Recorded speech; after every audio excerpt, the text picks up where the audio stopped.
600,000 militia members in preparation for this war, the sources say.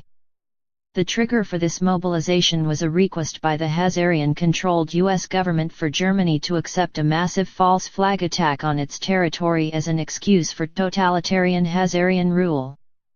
The Germans have decided to refuse this request and are instead allying themselves with the Russians and effectively joining the UK and Turkey in a Western-led move against the Hazarian-controlled American government, the sources agree.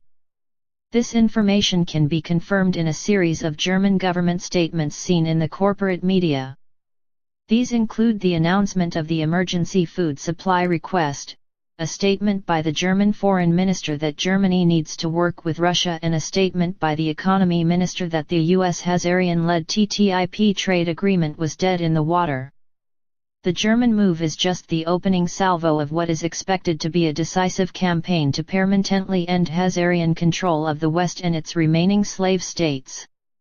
Expect similar moves in many countries as the autumn offensive against the final Hazarian mafia strongholds goes into full gear. As the snowball effect continues, keep your eyes on France, Japan, Turkey, Saudi Arabia, and Brazil among other places over the coming months. Another clear signal that things are not as normal is the fact that Hazarian presidential candidate Hillary Clinton has become too scared to meet actual real people and has begun using green screen to tape her campaign performances. That is because the people on the bounty list issued by the White Dragon Society have been vanishing from public view one by one. That is also because her mass-murdering Bush/Clinton/Rockefeller mafia bosses are hated by a vast portion of the world's awakening public. The Chinese, for their part, have given up on Hillary and, since they also have no love for Republican candidate Donald Trump, are now considering a more radical move. They have invited Canadian Prime Minister Justin Trudeau to visit China before the big September 4th 5G20 meeting the Chinese are hosting. Sources in Asian secret societies say the Chinese will ask Trudeau if he would be interested in leading a Mexican/American/Canadian-North American alliance. It is not clear, however, just how aware of reality Trudeau is. The Canadian corporate press parrots its U.S. counterparts like the New York Times in presenting outright lies as facts. In their worldview, it was not the Saudis and their Bush/Clinton allies who used sarin gas in Syria but rather the dictator Assad, never mind that he was elected in an internationally observed poll.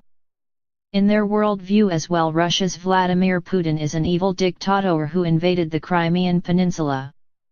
The same press holds to the worldview that Hillary Clinton is the reasonable status quo candidate and that Donald Trump is a crazy maniac who must not be allowed to have power. This writer's own mother, who gets her information from Canadian newspapers and the Canadian Broadcast Corporation, CBC, held views along these lines. Robert Fulford, a prominent Canadian writer, not a direct relative of your correspondent, for example, wrote an editorial in the Canadian press that also went along with this worldview. So it is quite possible Trudeau is still too brainwashed to understand the historical opportunity the Asians are going to offer him. In any case, the Chinese are going to try to make the most of the G20 meeting they are hosting. They have invited countries that are not in the G20 to participate, as well as top European Union leaders, in a sign they are going to push hard for big changes in the way this planet is run. The meeting follows months of concerted selling of U.S. Treasury bonds by central banks all over the world. This time it is clear the Asians are not going to let the usual criminals take over after the U.S. corporate government's bankruptcy negotiations conclude. The owners of the Federal Reserve Board system, for their part, are locked in a death spiral. They are printing their own fiat money, to buy shares and corporate bonds issued by their own companies. It is like a snake swallowing its own tail.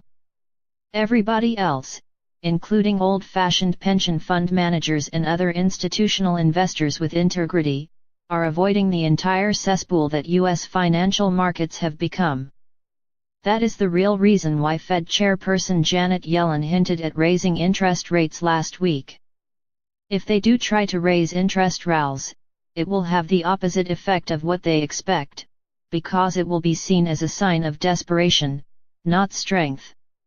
Even looting the Japanese National Pension Fund to the tune of over $100 billion is not enough to help these criminals keep their empire solvent. The situation has become such that Jacob de Rothschild has warned that the system of central banks his family was instrumental in creating was headed for systems failure. The Rand Corporation, a warmongering neocon think tank, has reacted to the situation by saying the US should declare war on China sooner rather than later. However, they are about 10 years too late to make that call. At the time the Pentagon ran simulation after simulation involving a war with China, and the result was always the same: the loser would unleash nuclear war, and the result would be that 90% of the world's population dies and the northern hemisphere of the planet becomes uninhabitable. That is the same reason why the Asians are not going to do anything arrogant that will provoke the military-industrial complex into choosing mutually assured destruction. Instead, the brainy part of the military-industrial complex is already dealing with the situation with the compelling argument that we do not want to replace Hazarian mob rule with Chinese totalitarianism. The Japanese, Koreans, Indonesians, Vietnamese, Indians and others understand this argument, as do the Chinese.